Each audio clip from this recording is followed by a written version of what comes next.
Om Namo Bhagavate Vasudevaya. Narayanam Namaskritya Naram Chaiva Narottamam Devim Saraswatim Vyasam Tato Jayamudiraye Nashtaprayeshu Abhadreshu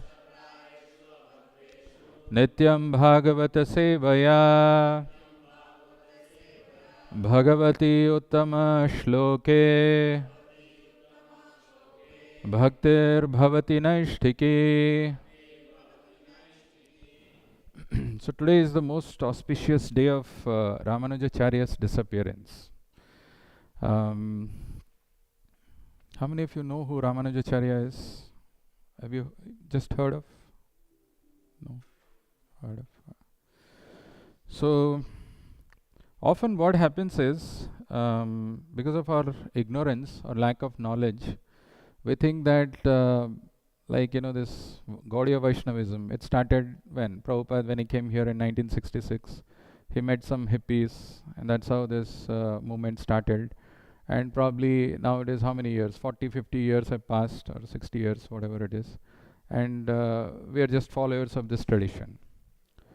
But when we hear about the glories of these acharyas like Ramanujacharya, Madhvacharya, then we will understand how fortunate we are to come in a tradition which dates so long.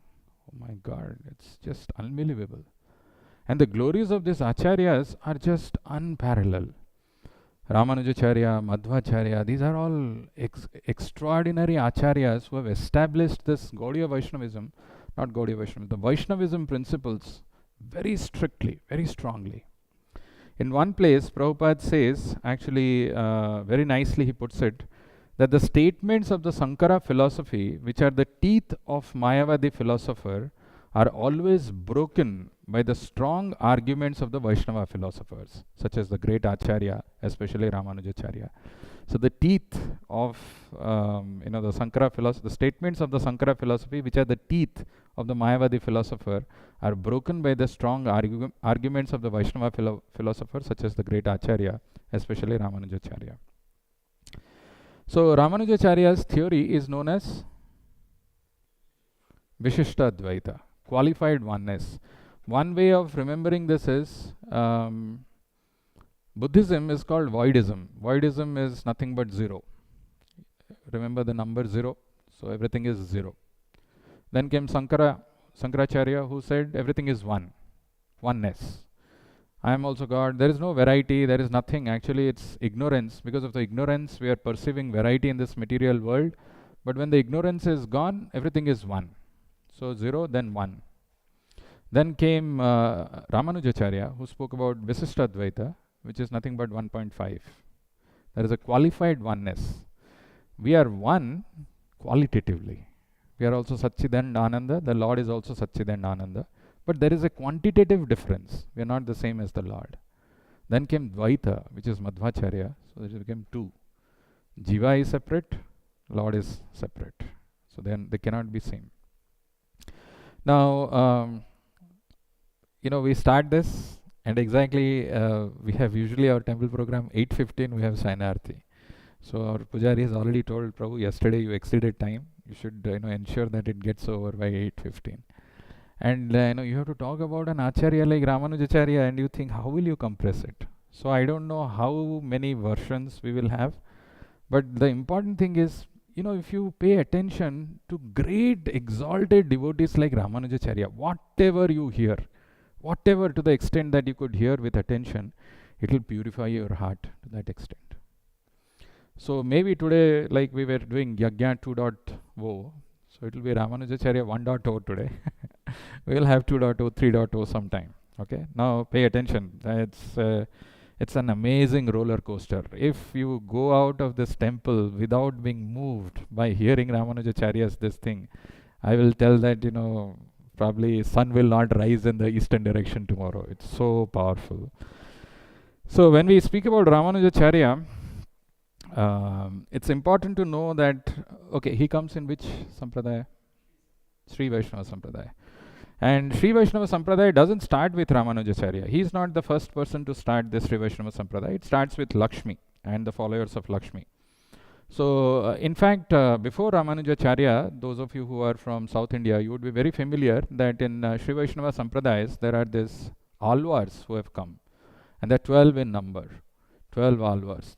The word alvar means who's soaked in devotion, who's imbued. Their consciousness was fully, like the six Goswamis. They had written some amazing compositions, even before Ramanujacharya's birth. And there is one more person who had powerful, tremendous impact or influence on Ramanujacharya's life. Any guess?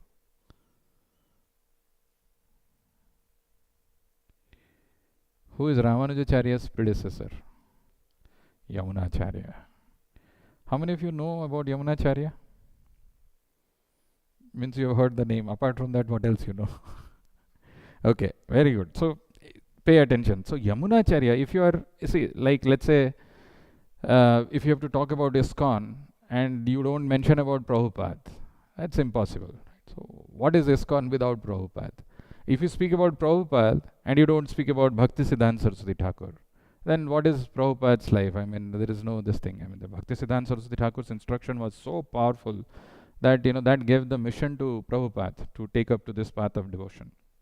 Similarly, for Ramanujacharya, it is Yamunacharya. So before we go to Ramanujacharya, we have to actually hear a little bit about Yamunacharya. Very powerful person. So Yamunacharya, he had another name also. Anybody who speaks Tamil here or who understands Tamil? Alabandar is a word in Tamil. Alabandar, right? So if you don't know Tamil, the meaning of the word Alabandar is who is victorious, the conqueror, right? So another name of Yamunacharya is Alabandar. And why it is and how did he become Alabandar, we will see this. Yamunacharya was actually born in 918 AD in the city of Madurai. You are from Madurai, Mataji? No. Okay. So he was born in the city of Madurai in South India, which was then the capital of the Pandya kings. Their capital was Madurai and Yamunacharya was born there.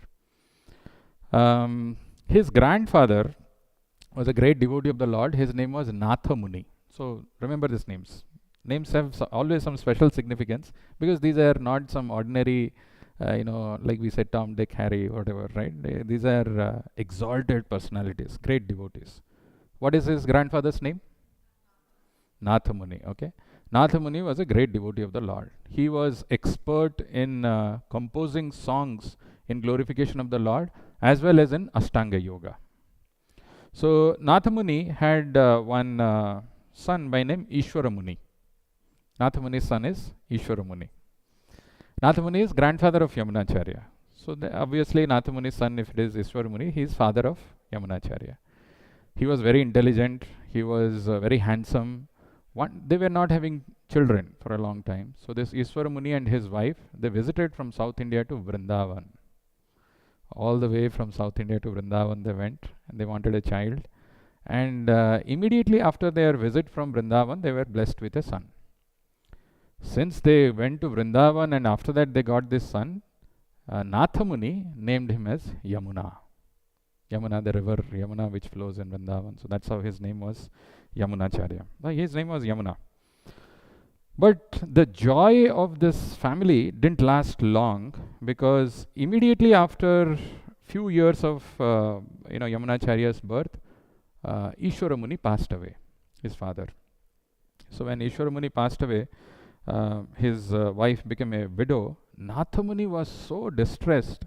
He thought, what is the point living in this material world? My son is not there. He had a lot of hopes and aspirations from his son that he would become a great devotee and all.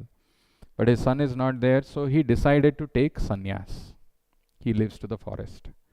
So now father is gone, grandfather has taken sannyas. That means Yamunacharya was brought up by his mother and grandmother.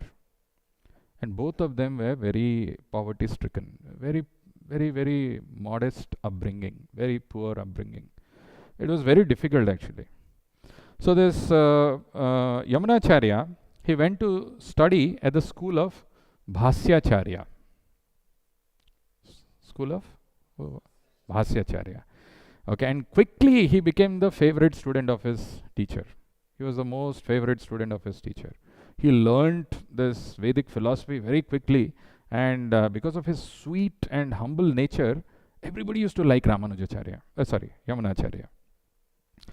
So then, when he became 12-year-old, he was the best student of Bhasyacharya. And I told you, where was he born, Yamunacharya? Madurai. Madurai was the capital of Pandya kings. Very good. So in the palace of Pandya king, there used to be a court pandit. Those days, there used to be the pandits in the palaces. Every king used to have one person who used to be in the palace who will be given a lot of honor, adoration, and all those things. He'll be the court pandit. And the name of this court pandit was Kolahal. What was the name of this pandit? Kolahal. He was extremely proud, and he had defeated many pandits. But the king of the Pandya king used to respect him a lot because he has defeated so many these things, and he had a lot of pride. He used to carry with an air of arrogance always whenever he used to go. And whoever used to get defeated by Kolahal, they have to pay tax to the king. Unfortunately, Bhasyacharya, who was the teacher of Yamunacharya, was also a very poor man. He didn't have money to pay tax to this king. For 2 years, he had not paid tax. So one day, when Bhasyacharya was not there in his Gurukul, in his school, the soldiers of King Pandya came. And they came knocking at the door and said, hey, so Bhasyacharya was not there. And who was there at that time? Yamunacharya was there. Just 12-year-old boy, he was there. He was left alone in the school. So they came and they asked, where is your teacher? So Yamunacharya very patiently, very submissively, very politely asked, might I know, sir, who has sent you here? Then the disciples of Kolahal. What? Do you know who we are? Don't you know? We are all, the followers of Kolahal. Okay. And your teacher, we are the disciple of the greatest and most erudite scholar in all of India. Kolahal is the terror of all other scholars. The great Pandya king is also his obedient servant. All those scholars who are defeated by the great Kolahal must pay yearly tax. So, where is your teacher? Where is he hiding? He has not paid tax for 2 years. Where is that fool? Is he preparing to fight against, one more time against Kolahal? Like that they started talking. Yamunacharya, whose by nature is very submissive, polite, he doesn't get angry. Hearing these words, he became enraged. Somehow he got very angry. And he replied, how foolish you are, and how foolish your teacher is as well. For who but the greatest fool would train his disciple to possess such monumental pride? Instead of removing such qualities from his heart, why will my noble teacher waste his time debating with such a man? Go and tell your master that the lowest disciple of the great Bhasyacharya challenge him to a debate. My teacher doesn't need to go. The lowest disciple, that he is referring to himself. I am going to challenge your master. If he dares to face me, let him send his reply at once.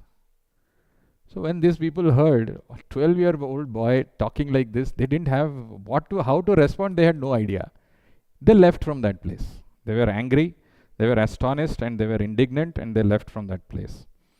And they went, and this news, those days there was no WhatsApp, there was no this thing, no social media, but this news spreaded everywhere. So this news spreaded, and it went to the king. So the Pandya king thought whether really this boy is serious, or is he just making a joke, fun? Probably he doesn't know who Kolahal is, and he has no idea. He is just, just to prove the glory of his master, he has probably put a wager like this. Let us verify. So the king sent some more soldiers.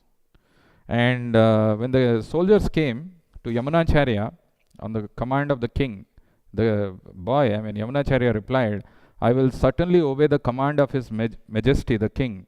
But if I am to be accepted as a proper opponent of the great Kolahal, then surely a conveyance should be sent to bring me to the palace. Very powerful person. Send me a conveyance. So when these people went back, the soldiers went back to the king immediately sent a golden palanquin with 100 soldiers to carry him. So a big palanquin is coming, 100 soldiers to carry him. And in the meantime, this news has spreaded all over Madurai. And by the time it is becoming evening, and Bhasyacharya returned from wherever he had gone. And when he heard that, his favorite student, his best student, has gone for this, trap, he was very unhappy. He was feeling very sad because he knew the crooked nature of Kolahal, and he was scared what will happen to Yamunacharya. So he came, and then he was very anxious, and he was not very happy with what Yamunacharya did. But Yamunacharya told him, there is no reason for you to feel alarmed. And he said, by your grace, I will smash the pride of Kolahal. Don't worry, by your mercy. I have got full faith on your mercy. By your mercy, I'll smash him. When they were having this kind of conversation, the palanquin reached there. And immediately Yamunacharya washed the feet of his teacher, Bhasyacharya, sprinkled it on his head, and then climbed the palanquin. When he climbed the palanquin and the soldiers are carrying, all the other Pandits who were defeated by Kolahal, they were coming to support. This is unheard of, that a 12-year-old boy has challenged Kolahal. So they were coming and they were blessing him. May all our blessings be with you. May you become the victorious. They were saying like that. And then they were carrying Yamunacharya and they took him to the palace. What happened in the meantime? There was a difference of opinion between the king and the queen. King told the queen that like a cat captures a rat and finishes him, like that Kolahal is going to crush this Yamunacharya. The queen was more intelligent and thoughtful. She told, no, this Yamunacharya is not an ordinary boy. He will smash the pride of this Kolahal. Wait and watch. So the king said, what makes you feel so confident? How can you say that, Yamunacharya is going to smash the pride of Kolahal? What makes you so? You should have some wager. You should have, we bet. Like suppose something happens. Okay, if I lose, I'll give you 100 rupees. Right? Like that we say. And then the opponent also, if she is confident, if you are confident, you will also say, okay, I'll give you 200 rupees. Let's see what happens. So the queen told, when the king said, okay, you should put a wager, he told, okay, if Yamunacharya is going to be defeated by Kolahal, I will become the servant of your maid servant. A very big wager. And it's not a queen becoming a servant of the maid servant, very unheard of. So then the king said, okay, I will match the wager. If he becomes victorious, if Yamunacharya becomes victorious, I will give half of my kingdom to him. So this is the conversation which is going on between the king and the queen. Nobody knows. So in the meantime, when this is going on, just at that time, the palanquin reaches. And this small 12-year-old boy, he gets down, and then he's entering into the palace. And that time, this Kolahal, he looked at the queen. He was sitting next to the queen. This person is going to defeat me. Eh? He told, he just looked at him and told like that.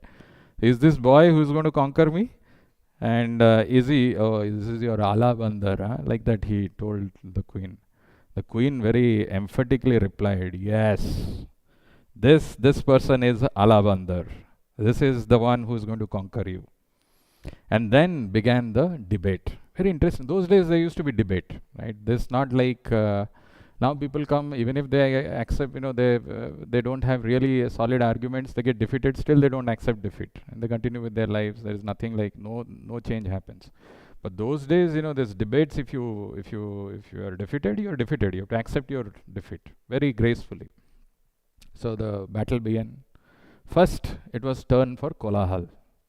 So Kolahal asked him some simple questions. Balaka, balako, balaka. Like you are also able to answer, right? So, something like that he asked him. Balaka, balako, balakaha, balakam, balako, balakan. So like that it was going on. He was asking some very simple question of grammar to Yamunacharya. Yamunacharya answered like this. Then after that he asked some difficult grammatical questions, difficult questions to Yamunacharya. He answered that all of those. And all of a sudden Yamunacharya told him, do you think that, the size of a person decides the kind of knowledge that one has? If that is true, a water buffalo must be more intelligent than you. That's what he told. So he was stunned. In the assembly of all these people, he is, what is he thinking of himself? Like that he thought. So then Kolahal said, okay, now it is your turn. You ask me questions. Yamunacharya said, I will ask you 3 questions. If you can refute these 3 questions, I will accept defeat. But if you cannot, you have to accept defeat. Very interesting. So the first question that he asked was, prove that your mother is not a barren woman. Barren, right? Person who has not given birth. Now he is born of his own mother. How will he prove that his mother is not barren? This was the first proposition by Yamunacharya. Prove that your mother is not barren. So this Kolahal is thinking, my God, what is this question? What answer I will give? I am born of my mother. How will I say that my mother is barren? And he is silent. The entire court, the assembly in that palace, everybody was silent. All his followers who say, Kolahal, Kolahal, they were also silent. So they are all thinking, what is going on? Then even the king is looking at, is he really going to lose or what? What will happen? So after that, when he was not able to say anything, at that time, Yamunacharya spoke again. Sir, if in spite of your all-conquering intelligence, you are unable to refute my first proposition, then please hear my second. It is this, that the Pandya king is supremely righteous. Refute this. That means you have to prove that he is not righteous. How will you prove? So again, on hearing this, Kolahal was disturbed. He thought that, he could sense that now I am going to be defeated. There is no way I will be winner in this case. So then, but he was very angry also inside. He says, 12 saal ka ladka, what does he think himself? He is going to defeat me, and he was just very, very angry.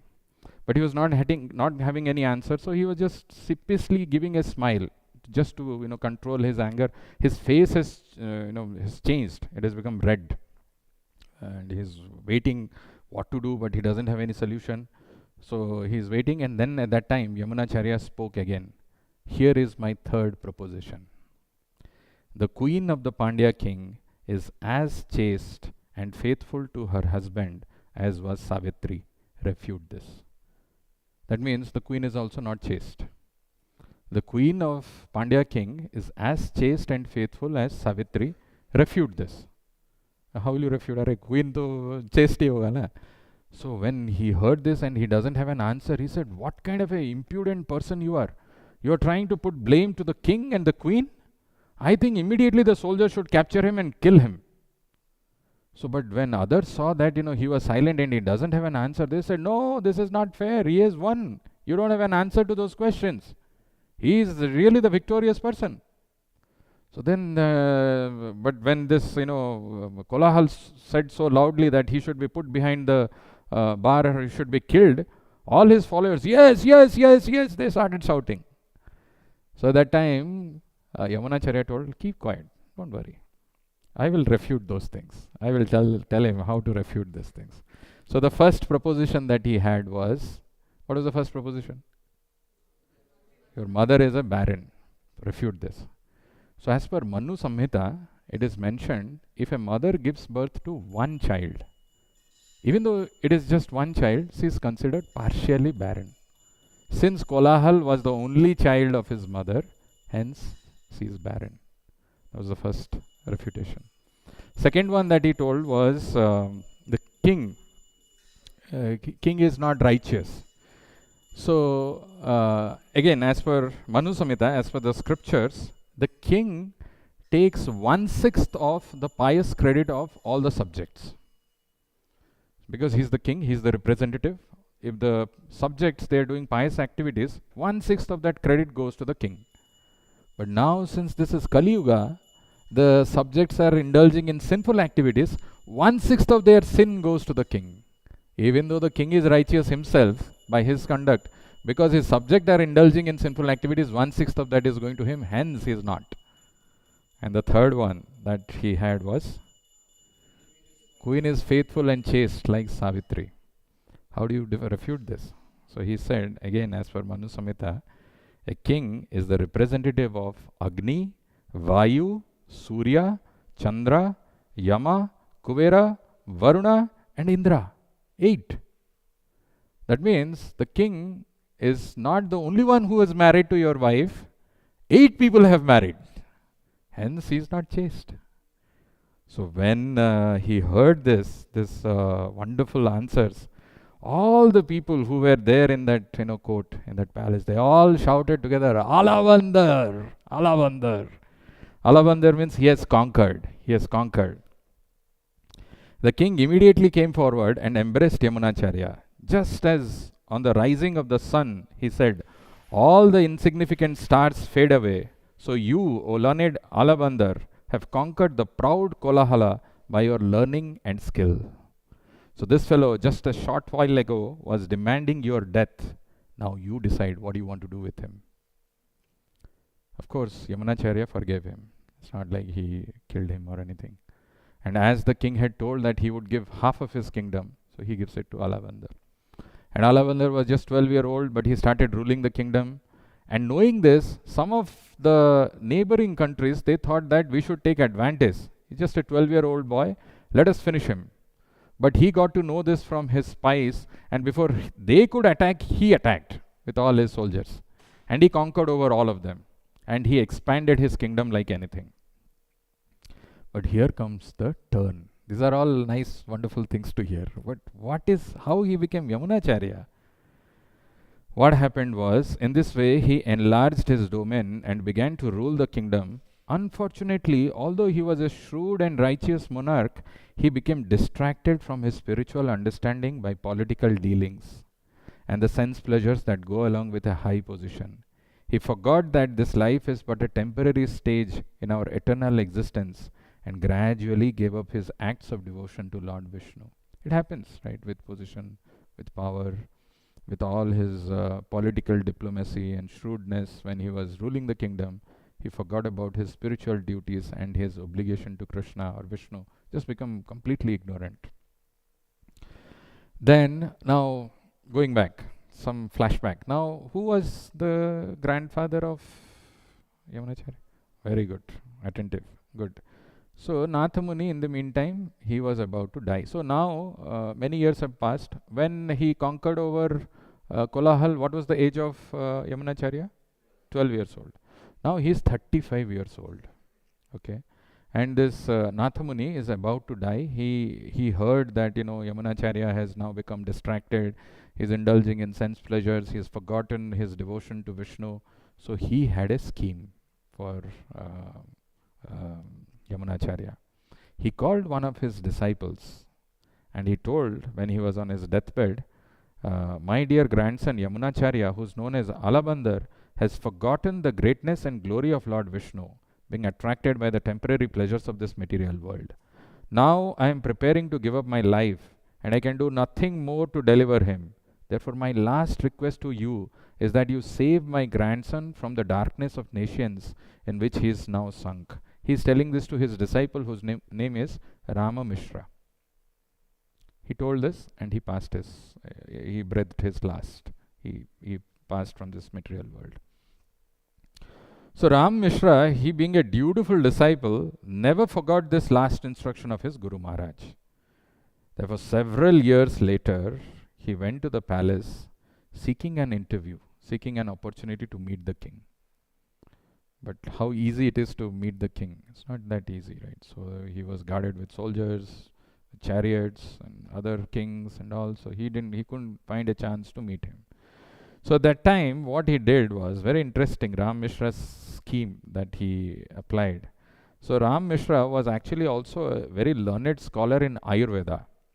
And there is a particular type of spinach which grows in South India. It's called Tuddu Balai. How do you pronounce it? Tuddu Balai? They're saying it is Tudduvalai. That grows in South India. So this Tudduvalai, this is famous for developing the qualities of goodness in a man. Anybody? I don't know. Have you ever had anybody Tudduvalai? Must have had, otherwise you would have not been here. Anyway, so Tudduvalai is famous for developing the qualities of goodness in a man, making his mind peaceful and serene. So Ram Mishra found some of this Tudduvalai growing near the palace, and collecting these green leaves, he brought them to the chief cook, the chef. And he told, this is very important for the king. It will increase his duration of life. It will make him more peaceful. It will make him more saintly. You should cook this every day and give it. Somehow the cook also agreed, and he told, I'll give you some extra for you. You can keep it for yourself. Don't have to give everything to the king. So anyway, the cook was very nice, and he kindly accepted this proposal of Ram Mishra. Every day he used to cook this Tuddubalai and give it to the king, Ramanujacharya. This continued for 2 months.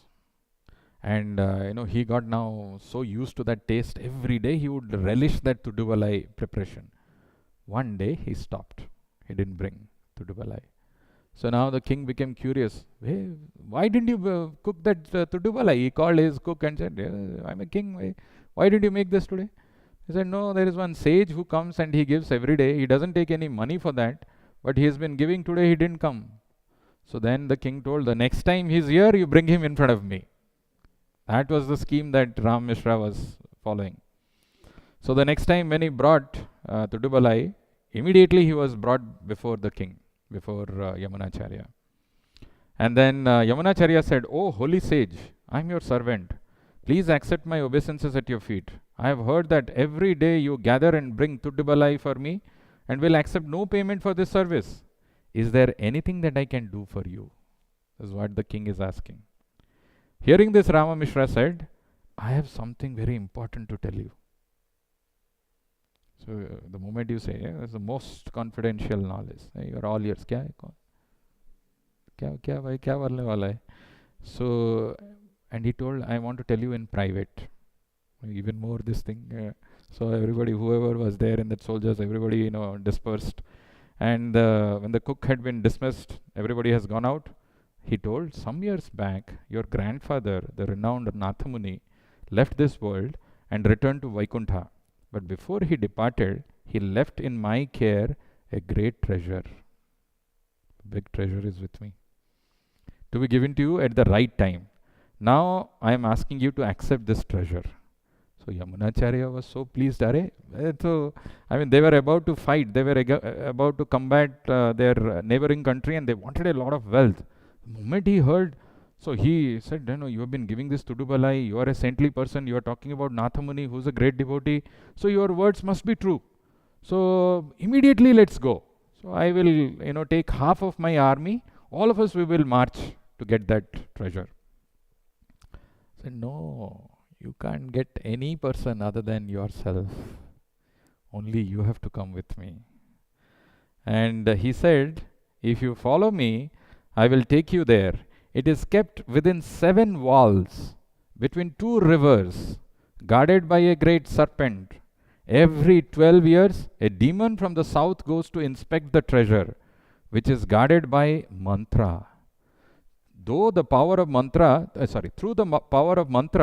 the treasure will be revealed to you. So it is guarded by 7 walls, between 2 rivers, and it's guarded by a great serpent. Every 12 years, a demon from the south goes to inspect the treasure, which is guarded by mantra. Through the power of mantra, the treasure will be revealed to you. How many of you understood what it is? It's very difficult to understand, right? Actually, what he is saying, he is actually referring to the beauty of Lord Ranganath. How many of you been to Trichy? Sri Ranga? You've been, right? Beautiful deity. My God, so wonderful. Huge deity. Maybe 7-8 feet. Or maybe more, I think. 8-9 feet. You can't see the deity with one glance. You have to see the face this side and you have to look that side to the feet. So big the deity is. So, what Rama Mishra is actually referring to is describing the beauty of Lord Ranganath, the deity who resides within a 7-walled temple on an island in the Kaveri river. The serpent is the bed of Ananta Sesha, on whom the Lord is reclining, And it is said that this deity was first installed by Bibhishana, Ravana's brother, Bibhishana, the brother of Ravana, and that every 12 years he goes to Srirangam or Rangakshetra to worship the Lord. The powerful mantra is the holy name of the Lord.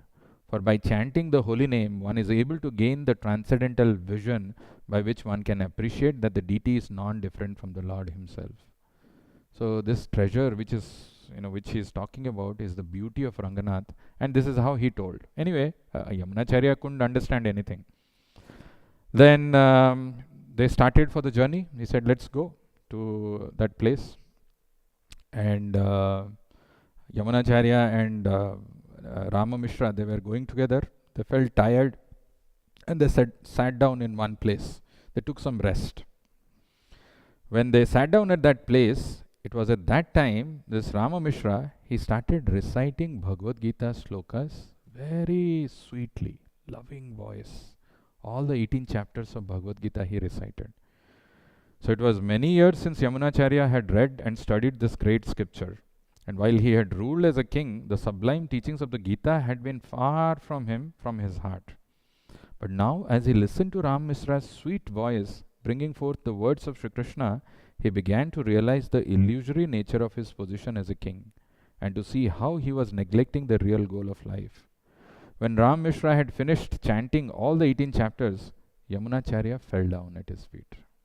He just, it's like shattered fully, fell down at his feet and begged, please accept me as your servant, so that I may be able to continually relish the sweet nectar of Sri Krishna's words.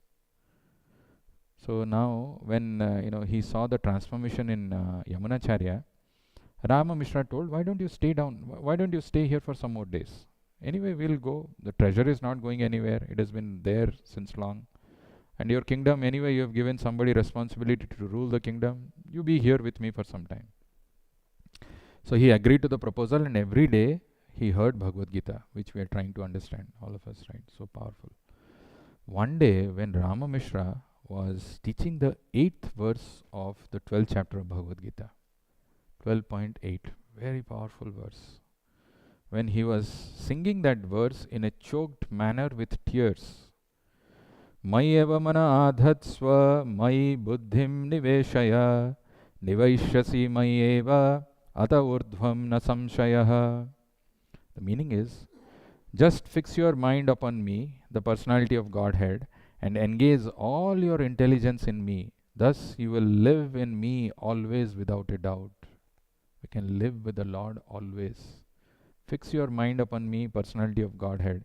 Engage all your intelligence in me. Thus you will live in me always without a doubt. When he heard this wonderful verse, Yamunacharya was filled with remorse and cried out, alas, alas, all these years I have wasted my life with my mind and intelligence absorbed only in thoughts of lust and wealth. When will that day come when I will be able to remove such useless things from my heart and fix my mind completely on the lotus feet of Sri Krishna? So when Rama Mishra heard this, he consoled the king, saying, Your Majesty, your pure mind rests always on the lotus feet of the Lord. Just for a short time it has been captivated by worldly desires, as a small cloud obscures the sun's rays for a short time. So at this point in time, Alavandar said, I don't want any treasure. I'm done with this. All these worldly things, material desires have distracted me. I don't want any more. Let's not go. You please accept me as your disciple and give me instructions so that I can live a devoted life. So, but Rama Mishra told, no, but I gave my word to Nathamuni. I must deliver you the treasure, which has been kept only for you intact. Now let us continue in our journey together. So after walking for another 4 days, they reached the banks of Kaveri river, and the next day crossed over to the island which stands where the sacred temple of Ranganath is there. And Rama Mishra led Yamunacharya through the 6 outer gates until they stood before the doors of the temple room itself. And Rama Mishra said, in front of us, lying on the bed of Anantasesa, is the treasure that was your grandfather's only property, Sri Ranganath, the Lord of Lakshmi Devi, the most beautiful of all personalities. So when Yamunacharya saw the beautiful deity of Ranganath, hearing these words, Yamunacharya felt he just fell down unconscious at the feet of the deity. And from that day, he had no desire to resume his royal position. He took initiation from Ramamishra and spent the rest of his days totally absorbed in service of Sri Ranganath. Part of his kingdom was returned to the Pandya kings, and part of it he gave for the service of Lord Ranganath. He received from his guru the mantra of 8 syllables, Om Namo Narayanaya. And by chanting this mantra, he attained the topmost platform of loving devotion to the Lord. Okay, we are at 816. On the order of Ramamishra, he learned the art of mystic yoga and meditation from Sri Kurakanath, who had been instructed in that science by Nathamuni himself. Okay, this is the story of Yamunacharya. Now, how Yamunacharya is related to Ramanujacharya? His guru. Interestingly, Ramanujacharya and Yamunacharya never met. There was no physical meeting. There was once when Yamunacharya is no more that Ramanujacharya meets him.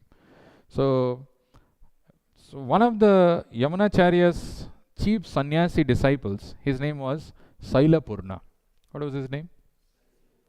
Sailapurna had 2 sisters because he's a sannyasi. He's a sannyasi, he is not married, but he had 2 sisters. The elder sister of Sailapurna is Diptimati, and the younger one is Kantimati. What is the elder one's name? Diptimati and Kantimati.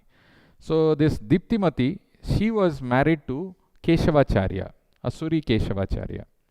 And this Asuri Keshavacharya, his name was, because he was very expert in performing all kinds of fire sacrifice, his name was also Sarvakratu. They didn't have child for a long time, and this Keshavacharya was very disturbed at the heart. So he decided to perform a fire sacrifice to please the Lord and thus beg him for the gift of a son. For this purpose, he journeyed with his wife to the temple of Sri Parthasarathi. How many of you have been to Parthasarathi temple? Beautiful temple of Lord. On the source of the ocean, in what is now the city of Madras. There they performed the sacrifice together, begging the Lord to be merciful to them and grant them the benedictions of a son. And lo and behold, they were blessed with a son. So Kantimati, she gave birth to a baby boy who had all auspicious marks on his body. This was in the year 1017 AD.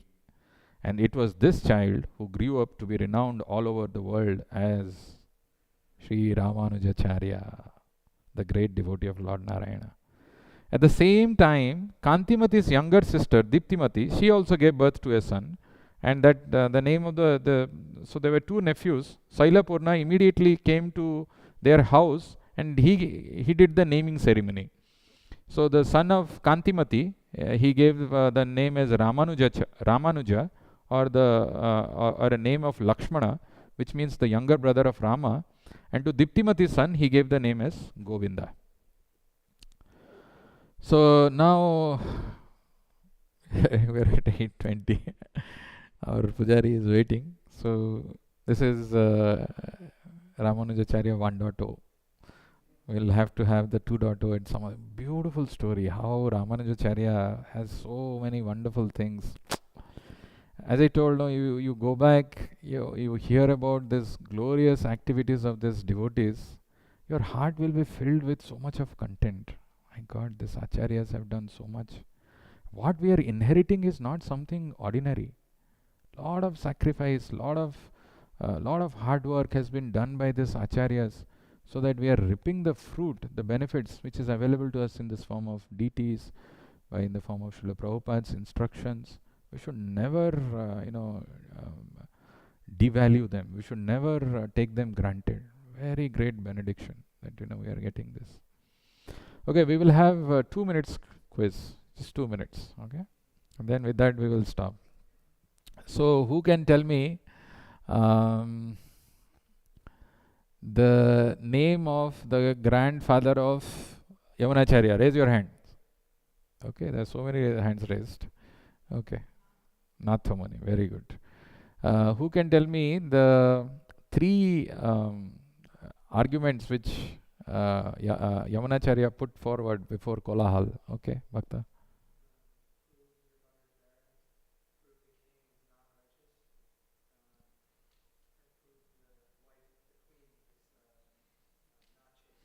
Great. Okay, good answer. Okay, what is the name of the disciple of Nathamuni who was bringing that powerful spinach preparation? Okay, Ram Mishra. And what was that spinach called? Huh? Tudduvalai. Tudduvalai. Okay, very good. And what was the treasure that Rama Mishra spoke about to Yamunacharya? It's yeah. I mean, what is that? The final treasure is Ranganath. Ranganath, the deity of Ranganath. And the last one is who is the disciple of Yamunacharya, who was a sannyasi, whose two sisters gave birth to Ramanujacharya and his brother. Who are they? What is the name of? Uh, Shailapurna. Very good. And the two sisters are Diptimati and Kantimati. You got it? So we'll stop here. We will see some other time when Lord blesses. We will hear about Ramanujacharya. Much more adventurous than Yamunacharya. If Yamunacharya's things, gave you some kind of sense of oh, so much accomplishment he did, Ramanujacharya is far, far greater even, in terms of his accomplishments. We'll hear in some other time. Srila Prabhupada ki, Yamunacharya ki, Ramanujacharya ki, Nitai Gaur Premanande.